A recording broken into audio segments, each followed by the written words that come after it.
40 यौमन। इरशाद फरमाया जब कोई हाफिज कुरान वफात पा जाता है, जब कोई हामिल कुरान वफात पा जाता है, तो ज़मीन और आसमान में एक ऐलान करने वाला ये ऐलान करता है कि लोगों खबरदार हो जाओ, एक हाफिज कुरान, एक हामिल कुरान की वफात हो गई है।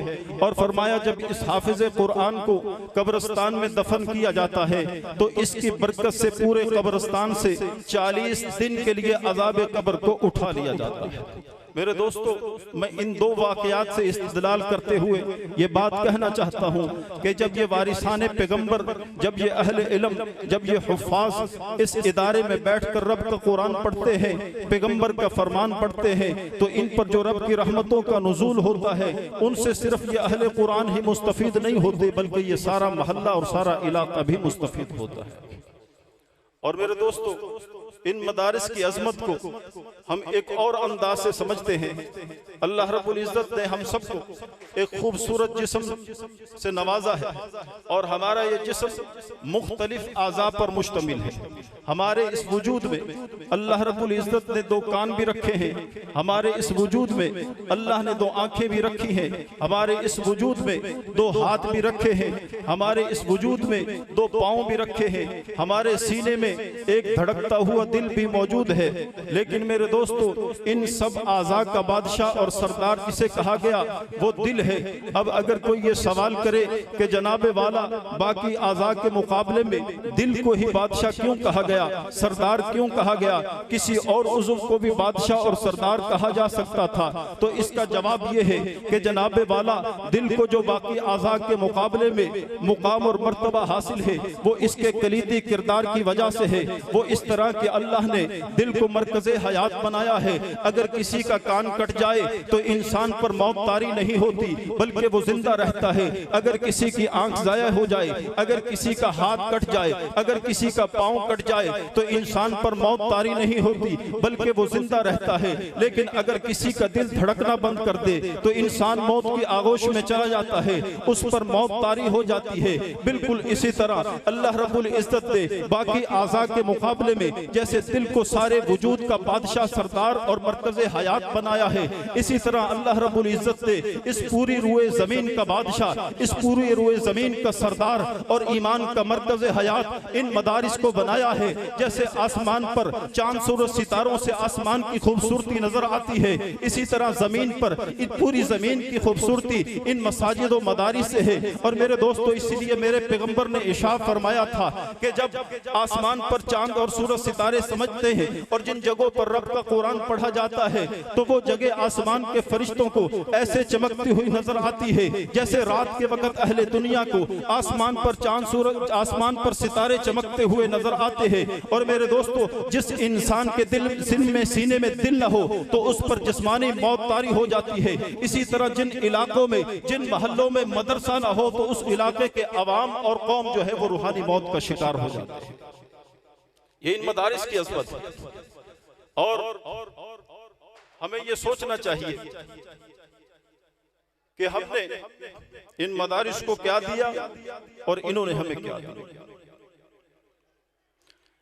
इन मदारिस की अज़मत की एक निशानी ये भी है, एक झलक ये भी है कि ये लेते हमसे ज़र्रा है, आफताब बना के वापस करते हैं। लेते हमसे ज़र्रात है, जवाहिरात बना के वापस करते हैं। लेते हमसे कतरा है, समंदर बना के वापस करते हैं। लेते हमसे खाक है, कुंदन बना के वापस करते हैं। लेते हमसे पत्थर है, नगीना बना के वापस करते हैं। लेते हमसे हकीर है, अजीम बना के वापस करते हैं। और कैसा अजीम बना के वापस करते हैं, इसकी अजमत की एक झलक देखनी हो तो मस्जिद में जाकर नमाज का मंजर देखना। ये वारिस पैगंबर, ये हाफिज कुरान, ये हामिल कुरान, ये आलिम दीन, ये मदरसे का फाजिल, ये कारी साहब मदरसे के मस्जिद के मुसल्ले पर खड़ा होता है, लोग इसके पीछे नमाज पढ़ रहे हैं। जब ये वारिस पैगंबर सजदे में सर रखता है तो इसके पीछे नमाज पढ़ने वाला, खा वो इलाके का चौधरी हो, खा वो खान हो, खा वो अवान हो, खा वो डॉक्टर हो, खा वो इंजीनियर हो, खा वो सदर हो, खा वो वजीर आजम क्यों न हो, जो भी इसके पीछे नमाज पढ़ता है, इस वारिस पैगंबर का जहाँ सर होता है वहाँ उनके जहाँ इनके पैर होते हैं वहाँ उनके सर होते हैं। मेरे दोस्तों, ये मंजर कायम करके रब्बे मोहम्मद की कसम अल्लाह रब्बुल इज्जत ने दुनिया वालों को समझा दिया कि तुमने जिसे हकीर समझकर मदरसे में दाखिल किया था, मदरसे ने इतना अजीम बनाकर मुआशरे में पेश कर दिया है कि जहां तुम्हारी अजमतों की इंतहा होगी, जहां तुम्हारे सर होंगे, जहां तुम्हारी पगड़ियां होंगी, वहां इसके कदम होंगे। आज हमारे इस मुआशरे में एक तबका ऐसा भी मौजूद है कि जिसके कुलूबो अज़हान की तुंदो तारीख गलियों में ये सवाल गर्दिश करता है कि हमारे मुआशरे में इन मदारिस का किरदार क्या है। आखिर हमारे मुआशरे को इन मदारिस की जरूरत क्या है, इन्हें हमने दिया क्या है, इन मदारिस ने आखिर हमें दिया क्या है। मेरे दोस्तों, हम उस तबके के लोगों को बताना चाहते हैं कि ये मदारिस ये इस्लाम की किले है, यहाँ से इस्लाम की किरणें फूटती हैं और ये दीनी मदारिस बेसत नबी के मकासद की तकमील का जरिया है। मेरे दोस्तों, रब्बुल इज्जत ने कुरान करीम में जहाँ अपने पैगंबर की बेसत का जिक्र फरमाया, उसी जगह पर बेसत नबी के मकासद को भी बयान फरमाया है। इरशाद फरमाया, लक़द मन्नल्लाहु अलल मुअमिनीना इज़ बअसा फ़ीहिम रसूलन मिन अनफुसिहिम यतलू अलैहिम आयातिही व युज़क्कीहिम व युअल्लिमुहुमुल किताब वल हिकमा। इरशाद फरमाया, मेरे महबूब का पहला काम उम्मत को कुरान पढ़ाना है, मेरे महबूब का दूसरा काम अहले ईमान को कुरान समझाना है, मेरे महबूब का तीसरा काम अहले ईमान का तज़किया नफ्स और तरबियत व इस्लाह करनी है। मेरे पैगंबर ने उम्मत को कुरान पढ़ाया भी है, मेरे पैगंबर ने उम्मत को कुरान समझाया भी है, मेरे पैगंबर ने उम्मत की तरबियत और इस्लाह और तज़किया नफ्स भी किया है। मेरे पैगंबर को इन मकासद की तकमील के लिए किसी न किसी जगह का इंतखाब करना था। मेरे महबूब मक्का में थे, आपने वहां भी एक जगह का इंतखाब किया। मेरे महबूब हिजरत करके मदीना तशरीफ लाए, आपने वहां भी एक जगह का इंतखाब किया। मेरे पैगंबर मक्का में थे, वहां इस जगह का इंतखाब किया जिसे मदरसा दारे अरकम कहा जाता है। मेरे हुजूर हिजरत करके मदीना आए, आपने वहां भी एक जगह का इंतखाब किया जिसे मदरसा सुफ़ा कहा जाता है। मेरे दोस्तों, इन दो जगहों पर बैठकर कुरान और सुन्नत की सूरत में मेरे पैगंबर ने उम्मत को कुरान पढ़ाया भी है, मेरे पैगंबर ने उम्मत को कुरान समझाया भी है, मेरे पैगंबर ने उम्मत की तरबियत और इस्लाह भी की है। और सीरत निगारों ने मक्का में मौजूद मदरसा दारे अरकम में कुरान और सुन्नत पढ़ने और समझने वाले शागिर्दाने पैगंबर की तादाद 40 लिखी और मदीना में मौजूद मदरसा सुफ़ा में कुरान और हदीस पढ़ने और समझने वाले शागिर्दाने पैगंबर की तादाद 400 लिखी है। फिर मेरे पैगंबर का फैज़ फैलता रहा और उलूम-ए नबूवत के चश्मा से सैराब होने के लिए तिश्नगाने ज़माना जोग तर जोग आते रहे, हत्ता के हुज्जतुल विदा के मौके पर तकरीबन 1 लाख से ज़ायद उलमा, सुलहा और खुतबा, हुफ़ाज़ और कुर्रा, मुबल्लिगीन और मुअल्लिमीन और मुफस्सिरीन की एक मजबूत जमात तैयार करके मेरे पैगंबर ने उस जमात के सामने एक सवाल रखा कि मुझे बताओ कि अल्लाह ने जिस मकसद के लिए मुझे दुनिया में मबूस किया था, क्या मैं वो मकसद पूरा कर चुका हूँ? क्या मैं अल्लाह का दीन तुम तक पहुँचा चुका हूँ? हाज़रीन ने बैक आवाज होकर कहा, ए अल्लाह के रसूल, आपने दीन हम तक पहुँचाया नहीं बल्कि पहुँचाने का हक अदा कर दिया है। फिर मेरे पैगंबर ने हाज़रीन को उनकी जिम्मेदारी याद दिलाते हुए इरशाद फरमाया, अल्लाह ने जो दीन मुझे दिया था मैंने वो तुम्हें दिया है, तुम ये दीन आने वाली नस्लों तक पहुँचाओगे। मेरे दोस्तों, यहाँ पहुँचकर हमें 2 चीज़ों का इल्म होता है।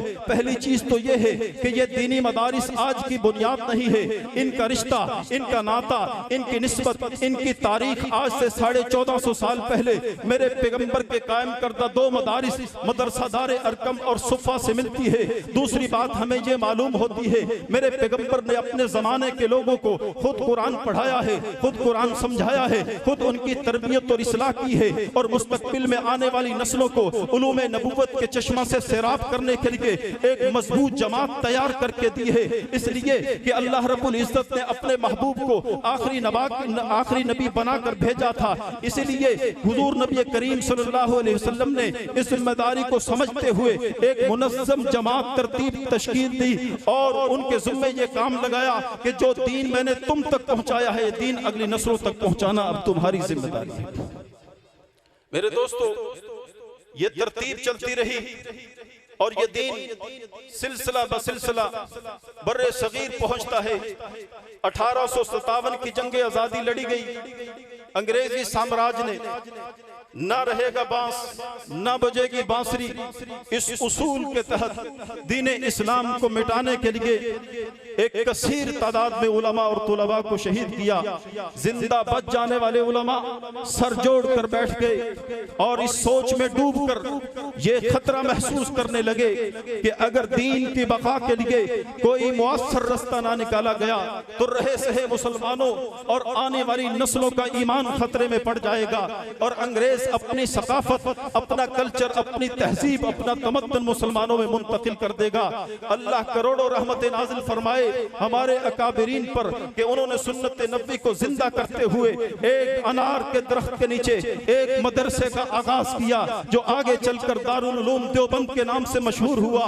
आज इसके फैज याफ्ता पूरी दुनिया के अंदर मौजूद है और अल्लाह के दीन की सरबुलंदी के लिए काम कर रहे हैं। मेरे दोस्तों, आज लोग ये सवाल करते हैं कि इन मदारिस ने हमें दिया क्या है, इन मदारिस की हमारे मुआशरे में जरूरत क्या है। मेरे दोस्तों, अगर इन मदारिस के क़याम का मकसद हमारे जहनों में होगा तो फिर कभी ये सवाल जहन के अंदर गर्दिश नहीं करेगा। रब्बे मोहम्मद की कसम, दारुल उलूम देवबंद से लेकर इस इदारा तालीमुल कुरान तक अहले हक ने जितने भी मदारिस कायम किए हैं, इन मदारिस के क़याम का मकसद ये हरगिज नहीं था कि हम उम्मत को डॉक्टर देंगे, हम उम्मत को इंजीनियर देंगे, हम जज, सहाफ़ी और वकील देंगे, बल्कि इन मदारिस के क़याम का मकसद ये था कि हम उम्मत की दीनी रहनुमाई करेंगे, हम उम्मत की दीनी खिदमत करेंगे, हम इस्लाम के चौकीदार बनकर इस दीन का पहरा और दिफा करते रहेंगे और कुर्बानियां देने की बात आई तो आगे बढ़ चढ़कर हम कुर्बानियां देंगे। रब्बे मोहम्मद की कसम, मेरे अकाबिरीन ने ये जिम्मेदारी कबूल की और हर मैदान और महाज में उतर कर उन्होंने अपनी खिदमात के जौहर उम्मत के सामने रखे हैं। मेरे अकाबिरीन में से अल्लामा नानोतवी की जिंदगी को उठाकर देख ले, आपको मालूम होगा हजरत नानोतवी कभी कलम उठाकर तहजीरुन नास लिखते हुए नजर आएंगे, कभी कलम उठाकर अब्बे हयात लिखते हुए नजर आएंगे, कभी कलम उठाकर तोहफा अजवाइबा अरबईन लिखते हुए नजर आएंगे, कभी कलम उठाकर मेरे दोस्तों ताज़ीरुन नास लिखते हुए नजर आएंगे। और अगर लिसानी एतबार से खिदमात की बात की जाए तो हजरत नानोतवी कभी सीना तान कर खड़े हैं और उम्मत के ईमान और अकायद का तहफ़्फ़ुज़ करते हुए तहरियों से मुनाजरा करते हुए नजर आएंगे, कभी ईसाइयों से मुनाजरा करते हुए नजर आएंगे, कभी हिंदुओं से मुनाजरा करते हुए नजर आएंगे। गर्जे के मेरे अकाबिरीन ने लिसानी खिदमात भी पेश की है। मेरे अकाबिरीन ने तकरीर और तहरीर की दुनिया के अंदर अपना नाम पेश किया है और खिदमात को उम्मत के सामने रखा है। और अगर फिका हनफी के तहफ़्फ़ुज़ की बात आती है तो हजरत नानोतवी बंद कमरे में बैठकर अहले हदीस आलिम मौलाना मोहम्मद हुसैन बटालवी साहब को समझाते हुए भी नजर आते हैं। मौलाना मुनाज़िर एहसान गिलानी लिखते हैं कि समझाया भी क्या खूबसूरत अंदाज से।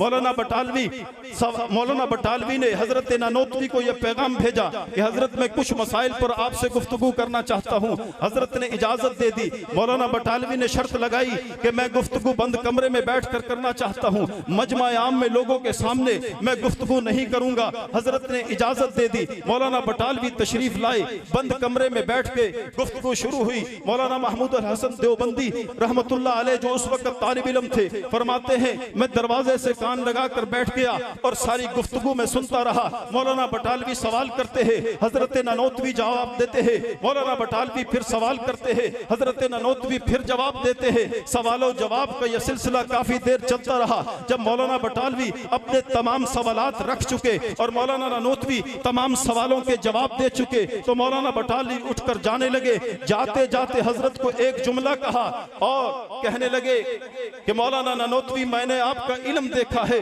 आपके इल्म की गहराई देखी है, आपकी इल्म पर गिरफ्त देखी है। मैं आपके इल्म से बड़ा मुतासर हुआ हूँ, लेकिन आपकी एक बात पर मुझे बेहद अफसोस है। हजरत ने पूछा कि वो कौन सी बात है जिस पर तुम्हें बड़ा अफसोस है? तो मौलाना बटालवी कहने लगे कि अल्लाह ने तुम्हें इस कदर इल्म से नवाजा है, इतनी इल्म की गहराई और बसीरत अता फरमाई है, इस कदर इल्म के बावजूद तुम इमाम अबू हनीफा की तकलीद करते हो, तुम इमाम अबू हनीफा के पीछे खड़े होते हो, तुम इमाम अबू हनीफा के हाथ में हाथ देते हो।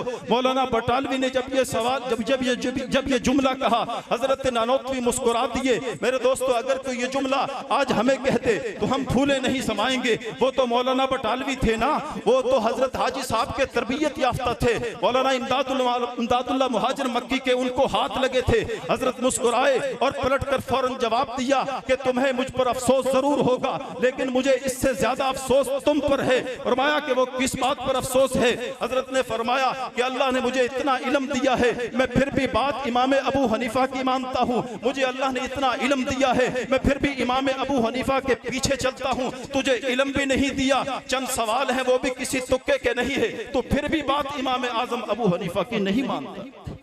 मेरे दोस्तों, मैं यहाँ एक बात कहना चाहता हूँ कि अगर तुम अपना ईमान फितनों से महफूज रखना चाहते हो, अगर जमाने के फितनों से बचना चाहते हो, तो तुम्हें उलमा पर कामिल एतमाद करना पड़ेगा। रब्बे मोहम्मद की कसम, मिर्जा गुलाम अहमद कादियानी अगर उलमा से बदगुमान न होता तो राह हक से कभी न भटकता। गुलाम अहमद परवेज अगर उलमा से बदगुमान न होता, मेरे पैगंबर की हदीस का कभी इनकार न करता। मिर्जा गुलाम अहमद कादियानी ने नबुव्वत का दावा किया, उलमा से कटने के बाद गुलाम अहमद परवेज ने मेरे पैगंबर की हदीस का इनकार किया उलमा से कटने के बाद। इसलिए हम कहते हैं कि जिस शख्स का ताल्लुक इन मदारिस से मजबूत होगा, जिस शख्स का ताल्लुक उलमा से मजबूत होगा, मैं ये तो नहीं कहता कि उसकी गुमराही के इम्कानात 100% खत्म हो जाएंगे, लेकिन इतना जरूर कहता हूं कि उसकी गुमराही के इम्कानात कम हो जाएंगे। इसलिए हम कहते हैं कि हमारे मदरसे के तालिब इल्म को वर्गलाना ये कोई आसान काम नहीं है, उसके ईमानो अकायद से छेड़खानी करना ये कोई आसान काम नहीं है, और किसी कॉलेज, किसी स्कूल, किसी यूनिवर्सिटी के बच्चे के ईमानो अकायद पर हमला करना, उसको वर्गलाना, राह हक से भटकाना, ये कोई मुश्किल काम नहीं। तो मेरे दोस्तों, मैं ये अर्ज कर रहा था कि जब बात उम्मत के ईमान और अकायद के तहफ़्फ़ुज़ की आएगी तो मेरे अकाबिरीन की जुबान भी बोलती नजर आएगी, मेरे अकाबिरीन का कलम भी चलता हुआ नजर आएगा। अगर आप तकरीर की दुनिया में झांक कर देखेंगे तो मेरे अकाबिरीन की खिदमत वहाँ भी नजर आएंगी। अगर आप तहरीर और तसनीफ की दुनिया में झांक कर देखेंगे तो मेरे अकाबिरीन की खिदमत वहाँ भी नजर आएंगी। अगर बात अकीदा तौहीद की आएगी तो मेरे अकाबिरीन में से इमाम अहले सुन्नत मौलाना सरफराज खान सफ्तर रहमतुल्लाह अलैह कलम उठाकर गुलदस्ता तौहीद लिखते हुए नजर आएंगे। अगर बात अकीदा खत्म नबूवत की आएगी तो मेरे अकाबिरीन में से अल्लामा काश्मीरी कलम उठाकर इकफारुल मुल्हिदीन लिखते हुए नजर आएंगे, और मुफ्ती शफी उस्मानी कलम उठाकर खत्म नबूवत कामिल लिखते हुए नजर आएंगे। अल्लामा लुधियानवी शहीद कलम उठाकर तोहफाए कादियानियत लिखते हुए नजर आएंगे। मेरे दोस्तों, में वक़्त की किल्लत के पेश नजर सिर्फ इतना कहता हूँ, अकीदा खत्म नबूवत के तहफ़्फ़ुज़ और दिफा के उन्वान पर मेरे अकाबिरीन ने किताबों के अंबार पेश किए हैं, और अकीदा खत्म नबूवत के तहफ़्फ़ुज़ और दिफा के लिए मेरे अकाबिरीन ने कुर्बानियां भी पेश की है। मेरे दोस्तों, मेरे अकाबिरीन ने कुर्बानियां भी पेश की है। मौलाना मंजूर अहमद चनियोटी 2 घंटे जख्मी बदन के साथ स्टेज पर लेट कर तकरीर करते रहे मेरे पैगंबर की खत्म नबूवत के लिए। अल्लामा काश्मीरी अपनी कमजोरी, अपने ज़ौफ़ और बुढ़ा के बावजूद दारुल उलूम देवबंद से चलते हैं और बहावलपुर की अदालत में पहुंचते हैं मेरे पैगंबर की खत्म नबूवत के लिए। मेरे अकाबिरीन में से मौलाना गुलाम गौस हजारवी अपने इकलौते और मासूम बेटे का जनाजा छोड़ते हैं मेरे पैगंबर की खत्म नबूवत के लिए। सैयद अमीन शाह गिलानी और दीगर कितने ही अकाबिरीन ने कैदोबंद की सऊबतें बर्दाश्त की है मेरे पैगंबर की खत्म नबूवत के लिए। मेरे दोस्तों, अगर बात दिफाए सहाबा की आएगी तो मेरे अकाबिरीन की जुबान भी बोलती नजर आएगी, मेरे अकाबिरीन का कलम भी चलता हुआ नजर आएगा। मौलाना मोहम्मद नाफे साहब कलम उठाकर फवाइद नाफिया लिखते हुए नजर आएंगे, कभी कलम उठाकर रुहमाउ बैनहुम लिखते हुए नजर आएंगे, कभी कलम उठाकर हदीस सकलैन लिखते हुए नजर आएंगे। तो मेरे दोस्तों, ये मदारिस है, इनकी एक खिदमत की लंबी तारीख है। हमें चाहिए कि हम इनके लिए अपनी खिदमत पेश करें। अल्लाह रब्बुल इज्जत की हुजूर दुआ है अल्लाह ताला इन मदारिस की अजमत को दिन दुगनी रात चुगनी तरक्की नसीब फरमाए। वाखिर दावाना अनिल हम्द।